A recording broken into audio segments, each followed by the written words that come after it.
Who's going to save you now? The question landed at the same time as the blows. 3 soldiers forced Staff Sergeant Riley Knox face first into the dirt, boots driving into her ribs until something cracked, while the rest of the platoon stood back in a tight ring and watched. They told themselves it was instruction, a harsh lesson meant to correct the outsider they claimed had cost their lieutenant his life through incompetence, or at least that's how the story was told. What they didn't know was that everything was about to unravel within the hour. The German shepherd sprinting across the training field had been raised by her from the time he was 8 weeks old. Beneath her torn sleeve, hidden from view, was a tattoo, a wolf's head framed by crosshairs, the mark of one of only 7 handlers in a program so secret it never officially existed. When that 90-pound blur of fur and teeth slammed into the first attacker, the truth would explode like a live grenade. So, who was Riley Knox before the Army tried to erase her? Fort Carson, Colorado, lay under the crushing heat of August at Zone 600, the kind of thick, airless humidity that made every breath feel like work.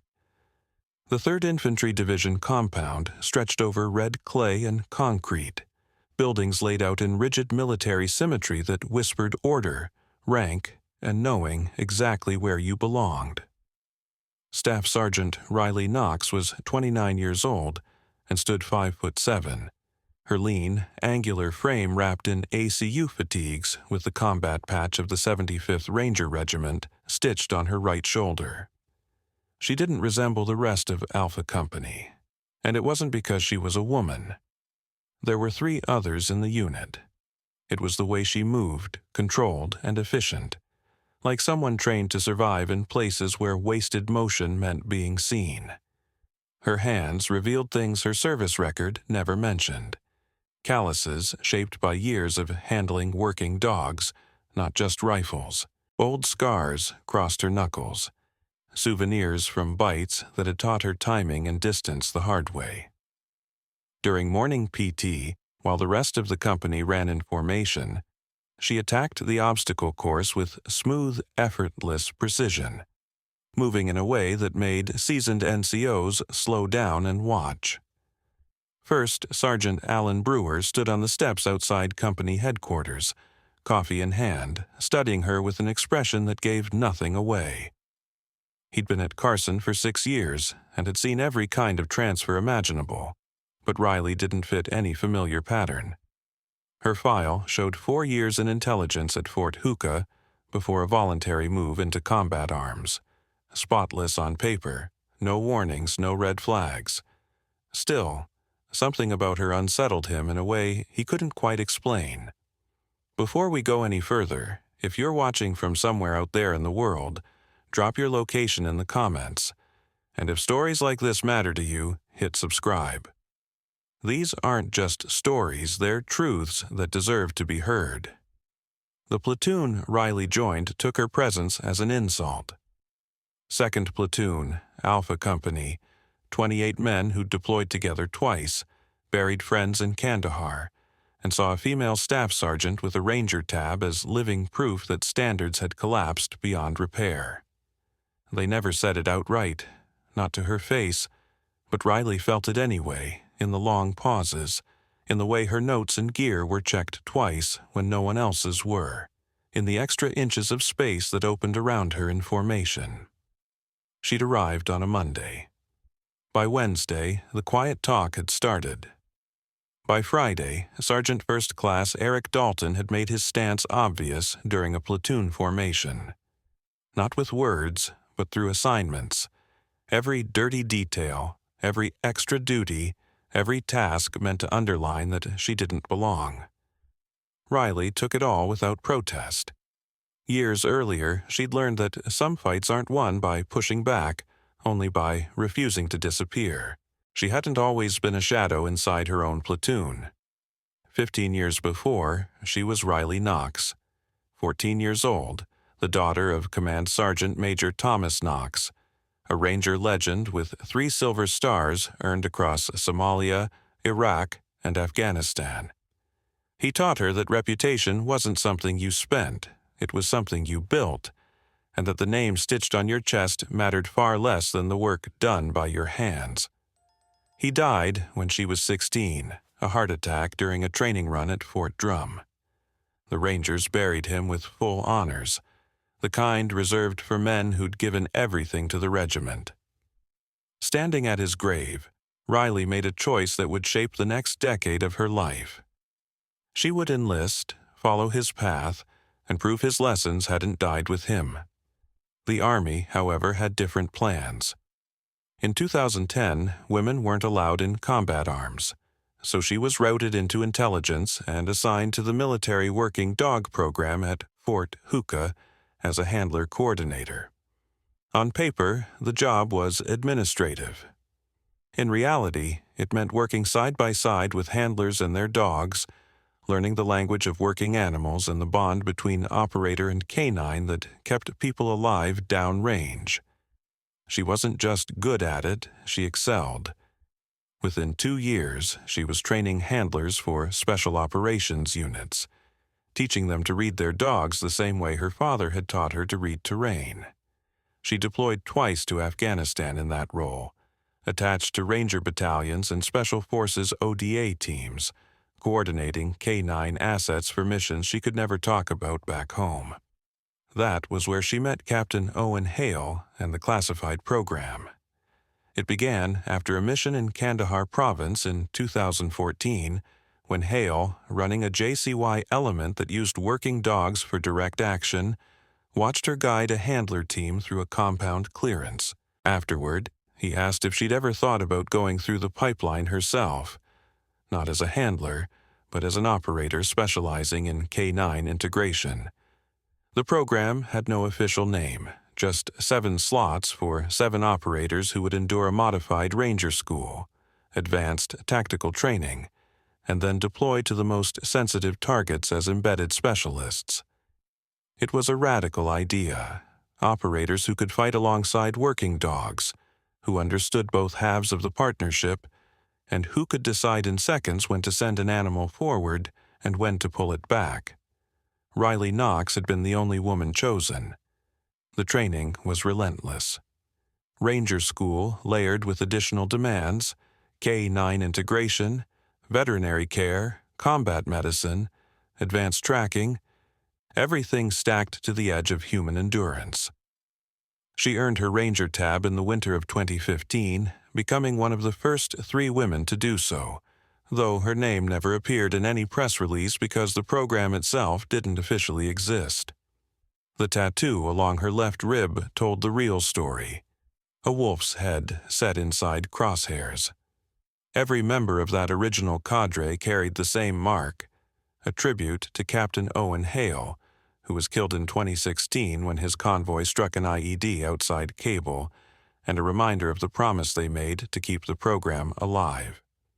Between 2016 and 2019, Riley deployed 4 more times, attached to different JCY elements, running missions that would stay classified for another 2 decades. She earned a Bronze Star with Valor for actions in Syria, dragging a wounded handler and his dog out of a kill zone under fire, proof that Hale's idea wasn't theory, it worked.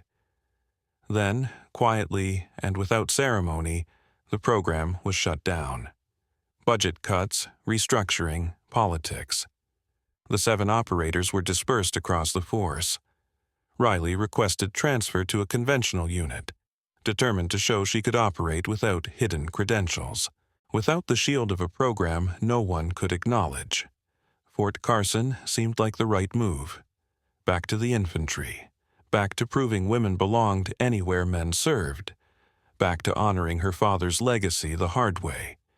She hadn't counted on the price. Sergeant First Class Eric Dalton decided Riley was a problem within 48 hours of her arrival. He was 32, an 11-year infantry veteran with 2 combat deployments, and a reputation as the backbone of 2nd Platoon. He'd been deployed when Lieutenant Morrison was killed 3 months earlier, an IED strike that took their platoon leader and left the unit grieving, angry, and hunting for someone to blame. The investigation cleared everyone. Bad luck, wrong place, wrong time, but Dalton built his own version of events. In his story, higher command had put them there for optics, cared more about diversity numbers than tactical reality, more about appearances than effectiveness. When Riley showed up with a Ranger tab and transfer orders, Dalton saw confirmation of everything he believed. Another diversity hire, another box checked. The fact that she was actually good only fueled his resentment. During her first week, the platoon ran urban warfare drills at the training complex, and Riley was assigned team leader for a building clearance run. Dalton watched her brief the team with tight, efficient language that came from real experience, then move through the structure with clean, deliberate technique, hitting every angle exactly right. Her team cleared the building faster than any squad that day. Dalton criticized it anyway, claimed her commands were vague, her positioning flawed, said she'd gotten lucky instead of executing properly. The other squad leaders went along with it. Easier to nod than to challenge the story they'd already accepted. The tension finally peaked during a night land navigation course in week 2. A standard evolution, 4-person teams, an 8-kilometer route, 6 checkpoints, all to be completed in under 4 hours. Riley was paired with 3 soldiers who'd formally requested not to work with her, a request that First Sergeant Alan Brewer overruled as he began to recognize a developing pattern. The team stepped off at 2100 beneath a thin quarter moon, and Riley took the lead on navigation. She moved through the pine forest with calm confidence, her pace steady, her movements practiced and efficient. They reached the first 3 checkpoints ahead of schedule, outpacing every other team in the platoon. At the 4th point, Specialist Davis challenged her bearing, insisting she was leading them the wrong way. The other 2 backed him, suggesting they ignore her route and cut a different line. Riley checked her compass again, verified her math, and explained evenly and without ego why her route was correct. She even offered to walk them through the map work. Davis refused. He said having a tab didn't mean she knew what she was doing, that everyone knew women only passed Ranger School because standards had been lowered, and that he'd rather fail outright than follow her into what he called an ambush. Riley gave them a choice. They could follow her bearing, or they could take their own route. She would continue on the correct one. They split. Riley finished the course in 3 hours and 17 minutes, hitting all 6 checkpoints cleanly. Davis and the others got lost, missed 2 points, and staggered in after the 4-hour cutoff, muddy, frustrated, and angry, only to find her waiting calmly with the other successful teams. The fallout was predictable. Instead of owning the failure, Davis accused her of sabotaging the team by refusing to cooperate.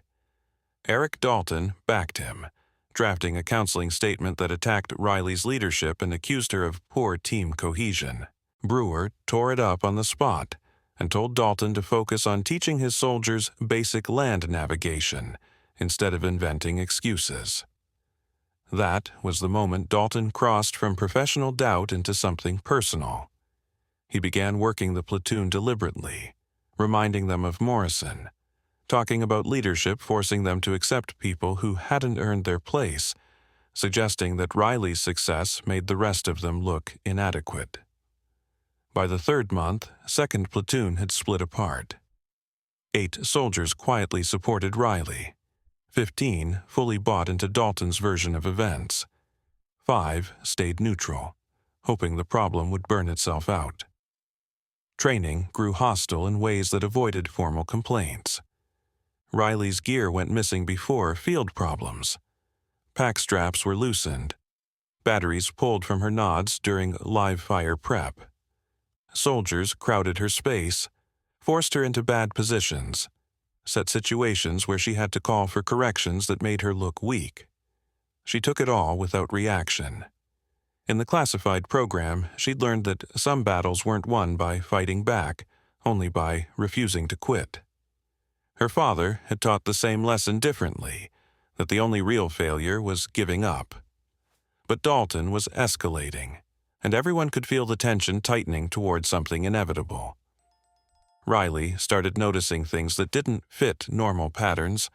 Equipment shifted into unauthorized storage after hours. Soldiers drilling takedown techniques on their own time, combinations that looked less like combatives and more like coordinated assault. Conversations stopped the moment she approached, the silence heavy with intent. Brewer noticed, too. After a particularly tense formation, he pulled her aside and asked if she wanted him to intervene officially. She refused, telling him that going to leadership would only prove Dalton's claims that women needed protection, that she would handle it herself. Brewer studied her with a mix of respect and concern, reminded her his door was open, and walked away knowing she wouldn't use it unless things went critical. They were close to critical. At 2200, Riley sat alone in her barracks room, her body quietly tallying the damage. Bruised ribs from a combative's drill where Specialist Chen had pushed too hard. A strained shoulder from a ruck march after someone had slipped extra sandbags into her pack. Bone-deep exhaustion from operating under constant scrutiny. Without thinking, her fingers traced the tattoo along her left ribs through her PT shirt, the wolf's head inside crosshairs. Captain Owen Hale had designed it himself and explained it during the cadre's graduation. The wolf stood for loyalty in the pack. The crosshairs meant precision and purpose. He'd told them it was how they would always recognize one another, even when names were classified and faces were meant to be forgotten. Riley wondered what Captain Owen Hale would think of all this, of her burying those credentials, of letting soldiers like Eric Dalton treat her like she didn't belong, when she'd already proven herself in ways they could never picture. The memory came hard and without warning. Hale riding in the convoy, the IED detonating, Riley sprinting through gunfire toward the wreckage while everyone else was still trying to understand what had just happened.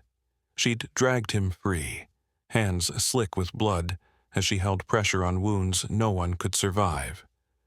While he lay there, he made her promise to keep the program alive, to prove the idea worked, to not let bureaucracy erase what they'd built. She promised him, and watched him die in the same breath. Now she was fighting a different war, being tested by people who had no concept of what real testing looked like.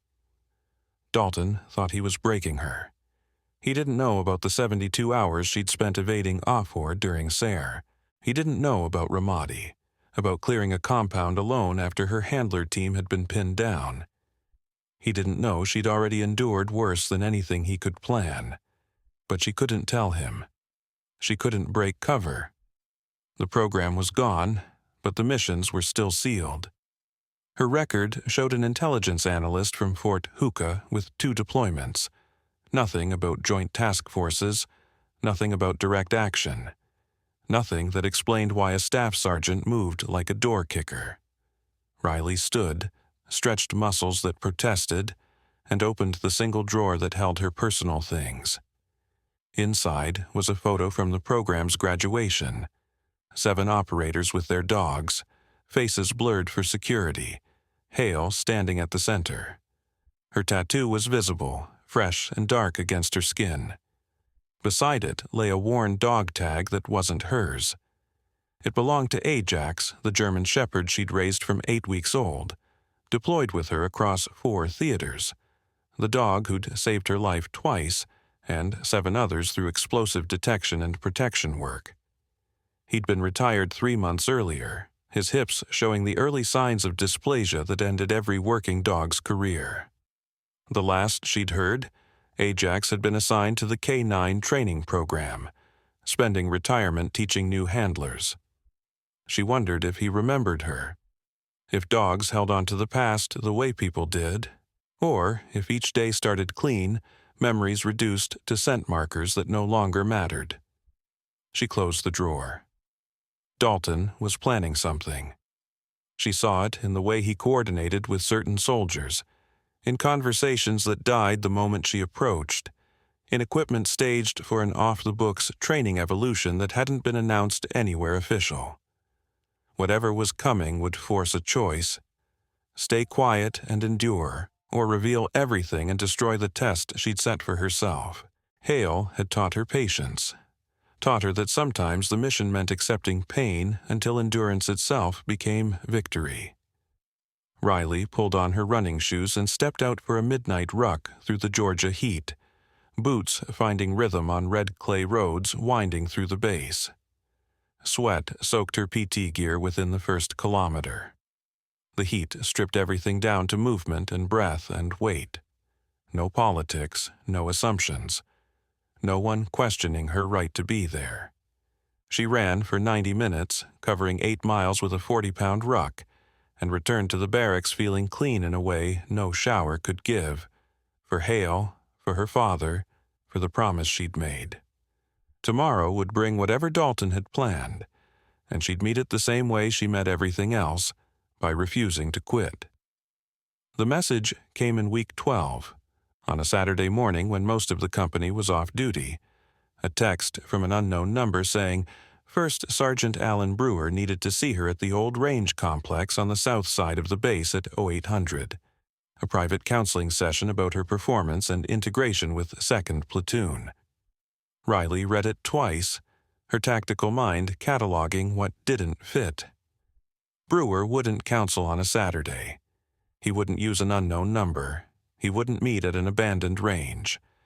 Every detail screamed wrong. She went anyway. The old range sat 3 miles from the main cantonment, a stretch of decaying berms and rusted target frames unused for live fire in years. The access road was choked with weeds, the parking area cracked concrete layered with pine needles and red Georgia dirt. 15 soldiers from 2nd Platoon were waiting when she arrived. Eric Dalton stood at the center with his arms folded, his stance radiating the confidence of a man who believed the outcome was already decided. There were no officers present, no senior NCOs beyond Dalton himself, just enlisted soldiers who had convinced themselves they were protecting standards. Riley parked her POV and walked toward them, unhurried, her mind automatically breaking down the scene. 15 against 1, isolated terrain, no civilians or bystanders within half a mile. Dalton had picked his ground carefully. He spoke plainly, his voice echoing across the empty range, every word clearly rehearsed. They were conducting remedial training, physical conditioning, and combatives meant to determine whether she could truly perform at the level her Ranger tab implied. Standards, he said, had been questioned. Performance needed to be verified. If she passed, they'd back off and treat her like a peer. If she failed, she'd request a transfer and stop embarrassing the platoon. The real message was written in his eyes, and in the way his soldiers were positioned around her. She wasn't leaving without being broken. Either she quit, or they hurt her badly enough that medical would make the call for her. Riley ran through her options with cold clarity. She could refuse, walk away, report it through official channels, but that meant going to leadership, admitting she couldn't manage her own platoon, accepting protection instead of earning respect. It would prove everything Dalton had been saying about women needing special treatment. She could fight back, try to drop as many as possible before being overwhelmed, but that would turn her into the aggressor and hand Dalton exactly the narrative he wanted. Or she could agree, take whatever they planned, and endure, trusting that her real limits were far beyond what they imagined. She chose endurance. Riley said she'd participate, her voice flat and professional, offering nothing for them to feed on. It began with PT, push-ups first, standard form, hands shoulder width, back straight. Dalton called cadence while Specialist Chen counted. 100 push-ups, straight into pull-ups. 20 strict dead hang reps, then sprints, 50-meter intervals, 15 rounds, each timed, each criticized. It was all standard, except they ran her non-stop for 40 minutes, no breaks, pushing for exhaustion before moving on to combatives. Riley stayed with them. Her body was still heavy from the ruck the night before, muscles not fully recovered, but she'd worked through worse. The old program had taught her how to push past fatigue, how to make the body respond when it wanted to shut down. She matched their pace, showed no cracks, and finished every event inside the standard. That's when Dalton shifted the rules. He announced they were moving to combatives, ground fighting, submissions, tactical applications. He demonstrated first using Riley as his partner, explaining form for the others. The first takedown was clean, a basic hip throw that drove her into the mat hard but fair. She rolled, recovered guard, reset. The second was heavier. Dalton drove through with his shoulder, using his weight to slam her down with force that crossed the line from instruction into intent. Pain flared through her ribs, sharp and warning. The third wasn't training at all. Specialist Chen rotated in while another soldier engaged Riley. Chen was demonstrating a submission when his elbow smashed into her ribs with full power, targeting the same spot Dalton had hit. She felt something crack, pain exploding and stealing her breath. Before she could recover, Davis swept her legs from behind, dumping her face first into the dirt outside the mats. Then the boots came.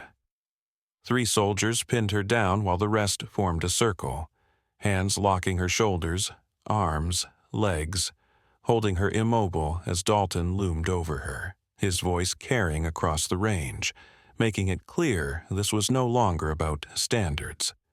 This was punishment, payback for making them feel small, for surviving where Morrison hadn't, for being living proof that their excuses were lies, for standing in a space they believed belonged only to them. The first kick slammed into her ribs, the same ones already damaged. The second drove into her kidney.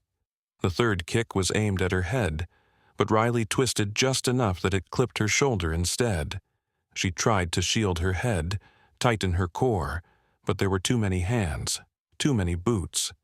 The beating was deliberate, calculated to cause pain without leaving marks that couldn't be explained away, bruises that looked like mat work, contusions that could be blamed on combatives training.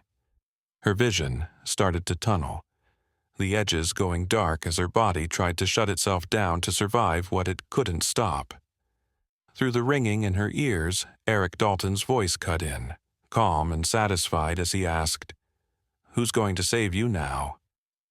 That was when the growl tore through the air like a chainsaw. It was raw and predatory, the kind of sound that triggers something ancient in the human brain because it means teeth are coming. 90 pounds of German Shepherd covered the 50 meters from the tree line in under 4 seconds, a missile of muscle, fur, and focused violence. The dog hit Specialist Chen like a truck, jaws clamping onto his forearm with crushing force, bite pressure well over 700 psi. Chen screamed as he went down, blood already pouring from puncture wounds that would need surgery. The circle shattered instantly, soldiers scrambling back from what looked like divine intervention.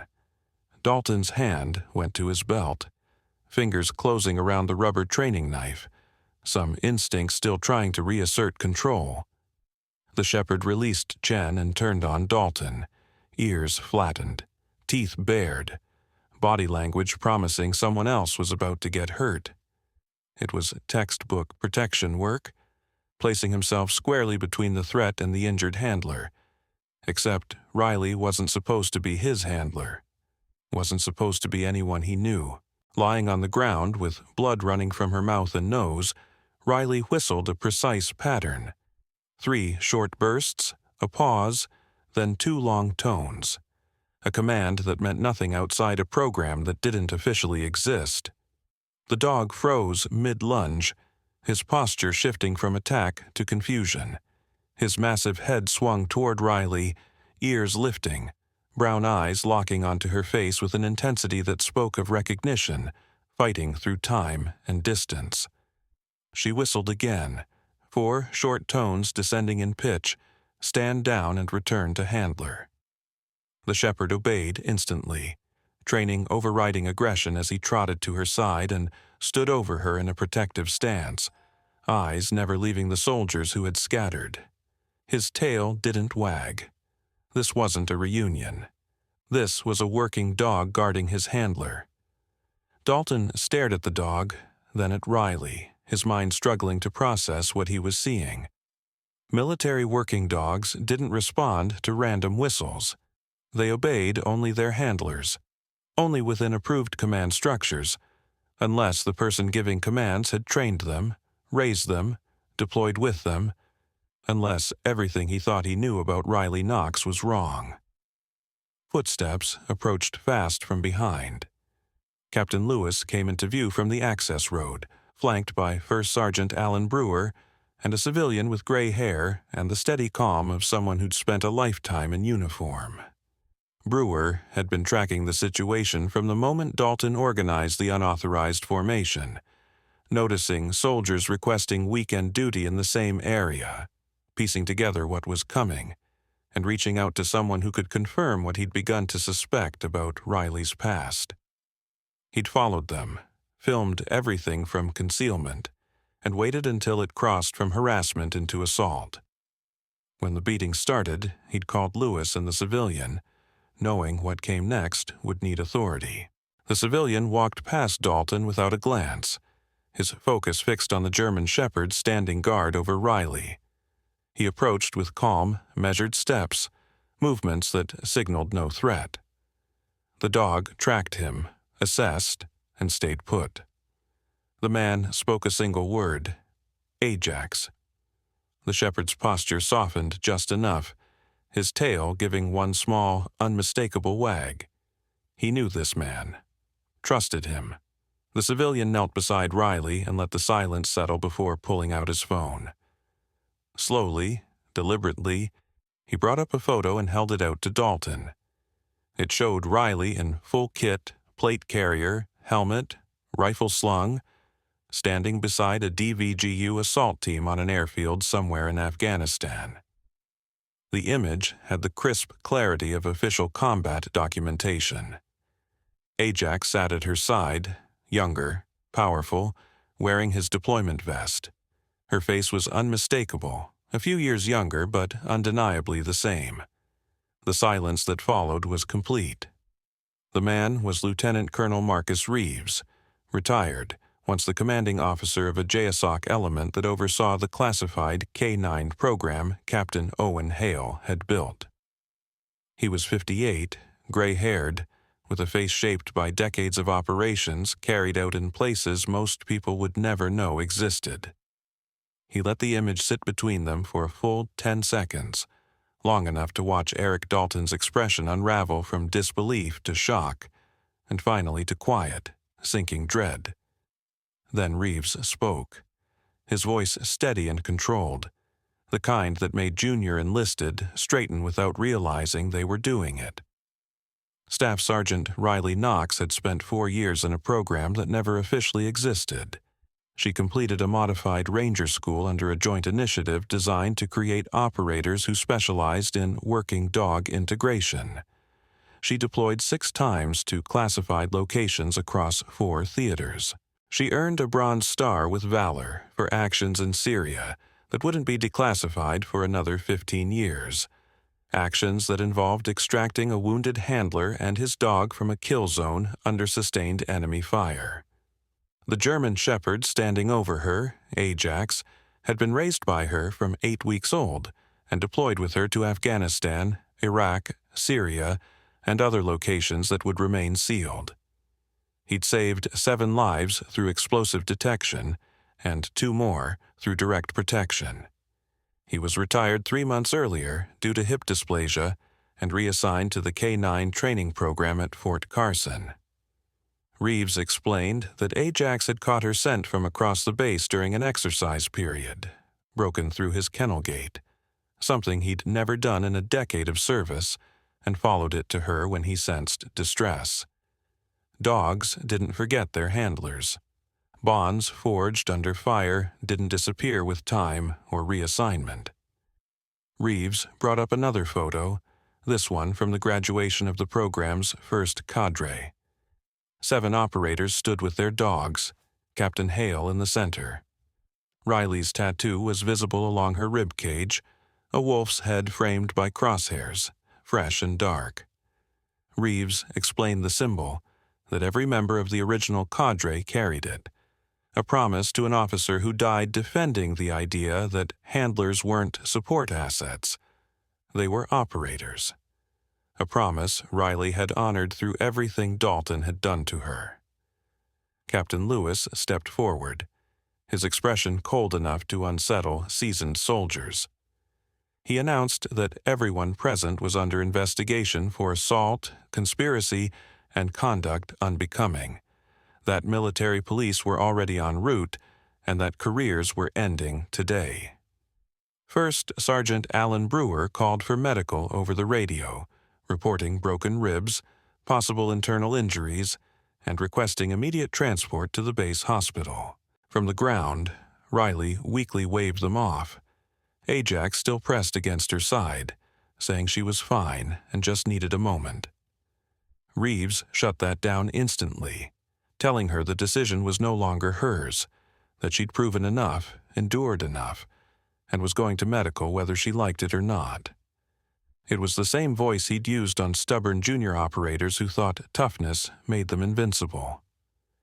Ajax stayed tight against her as corpsmen arrived and began their assessment, his brown eyes fixed on Dalton with a focus that suggested he was waiting for permission to finish what he'd started. When one corpsman tried to move the dog aside for better access, Ajax growled low, a clear warning. Riley whistled a short, precise pattern, granting permission, and the shepherd eased just enough to allow treatment while maintaining his protective stance. Dalton opened his mouth, searching for words, to claim he'd been defending standards, that he hadn't known how far it had gone, but nothing came out. There was no defense left. He had organized and taken part in the assault of a superior NCO based on assumptions he'd never challenged and biases he'd never examined. The fact that Riley was an elite operator with credentials that outstripped Dalton's by an order of magnitude didn't lessen the crime. It made it worse. Specialist Chen, still bleeding heavily from the dog bite on his arm, tried to deflect blame, stammering that they'd been told it was authorized training, that Dalton had implied leadership was aware, that they believed it was legitimate. Captain Lewis cut him off immediately. He said following illegal orders was never a defense, that every one of them had shown up willingly, had participated in something any reasonable soldier would recognize as assault, and that their attempts to excuse it only exposed the moral collapse that brought them here. Lewis then turned to Riley, his expression caught between anger over what had been done to her and respect for how she'd endured it, and asked the question hanging in the air. Why? Why hide who you were? Why take this abuse when one call to Reeves or anyone from the old program would have ended it? Riley struggled upright, Ajax shifting instinctively to support her weight, and spat blood into the Georgia dirt before answering. She said her father taught her that reputation was meaningless compared to work, that the name on your chest didn't earn respect. Actions did. She came here to prove women could serve in conventional combat arms without hiding behind classified records, that they could earn their place the same way men did, by doing the work, meeting the standard, and refusing to quit. Lewis stared at her and said that wasn't an answer, that she'd nearly died proving a point to people who weren't worth it. Riley met his gaze, her face swollen and bloodied, but her eyes steady. She said it was an answer because someone had to go first. Someone had to show it was possible. Hale taught her that institutions only change when reality breaks them hard enough that adaptation becomes unavoidable. Her father taught her that quitting only validated every assumption people made about women in combat. So she didn't quit. She showed them what they refused to see because fear spoke louder than evidence. Reeves added context, his voice carrying across the range as military police began securing the scene. He explained that Riley's chain of command had approved her going dark, that the Army was quietly watching how conventional infantry units handled capable female soldiers in combat roles. She wasn't an official test case, but a practical one, measuring whether the force could integrate talent without repeating the harassment and discrimination of the past. Dalton and 2nd Platoon had failed that test catastrophically. Their actions would be documented, analyzed, and taught as an example of exactly how not to handle integration. 15 careers were ending today not because they'd tested a soldier, but because they assaulted one. Not because they upheld standards, but because they allowed bias to turn into brutality. The training area filled with personnel, company leadership, battalion staff, military police, additional medical teams. The situation spilled far beyond platoon level into something that demanded formal investigation. Dalton stood frozen, watching his career collapse, his hands trembling as the adrenaline that fueled his anger drained into the red clay. He'd told himself he was defending standards, preserving the infantry, protecting combat effectiveness. Instead, he'd attacked an operator whose resume reduced his own to a checklist, a woman proven in places he'd never be cleared to know existed. And in doing so, he'd confirmed every warning senior leaders had raised about toxic culture and resistance to change. Ajax growled once more, low and deliberate, a reminder that some debts weren't forgotten, and some pack members never forgot who hurt their handler.